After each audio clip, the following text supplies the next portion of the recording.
Dr. James Dunn, the premier Christological scholar of the last half century, was right to conclude that Yahweh has bestowed his own unique saving power on the Lord who sits on his right side. The exalted Jesus is himself the embodiment as well as the executive of that saving power.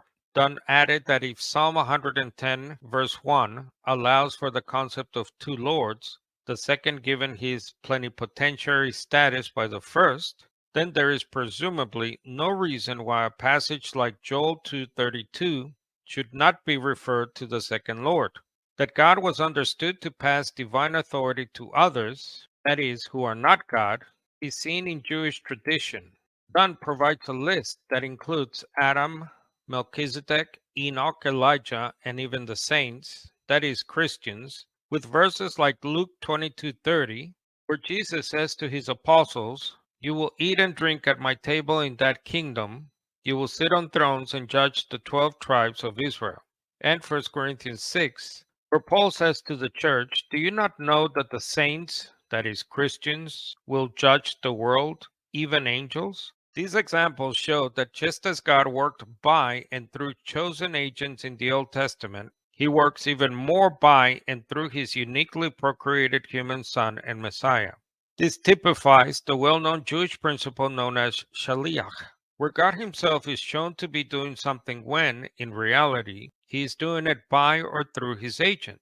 According to the IVP Bible Background Commentary on the New Testament, Jewish law taught that the man's agent was as a man himself, backed by his full authority, to the extent that the agent faithfully represented him. Moses and the Old Testament prophets were sometimes viewed as God's agents. The noted British minister and theologian George Caird was right to say the practice of treating the agent as though he were the principal is of the greatest importance for New Testament Christology. For example, the prophets say Yahweh gave Israel the Torah, yet Moses is called the lawgiver to Israel. The prophets say Yahweh will be the light to the nations, yet his servant is the light. In the New Testament, Jesus applies this Yahweh text to his followers and Luke to the apostles in Acts 13:47. Note that Jesus also called John the Baptist a light that was burning and shining to Israel in John 5:35, an allusion to Yahweh as the light of Israel, Isaiah 10:17, and by extension King David himself, according to 2 Samuel 21:17. With this in mind, we can better understand Paul's repeated use of Yahweh text for Jesus around 20 plus times throughout his letters. The great day of the Lord, that is Yahweh in the Old Testament, now becomes the day of Christ, also known as the day of our Lord Jesus Christ. The judgment seat of God in Romans 14:10 is for Paul the same as the judgment seat of his Messiah, 2 Corinthians 5:10. Yet in his famous sermon on Mars Hill in Acts 17, Paul makes it clear that God has set a day when he will judge the world with justice by the man, that is, a male human person, he has appointed.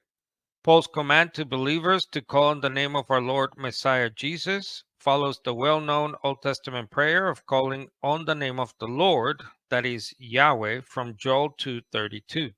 Paul says Christ is both the power and wisdom of God. That's why if you have the mind of the Lord Christ, you have both the Spirit and the mind of the Lord, that is Yahweh, from Isaiah 40, verse 13. Note Christians are supposed to have the same one mind in 1 Corinthians 2:16. The biblical principle of agency shows how exegetically unsound it would be for us today to confuse the agent with his sender.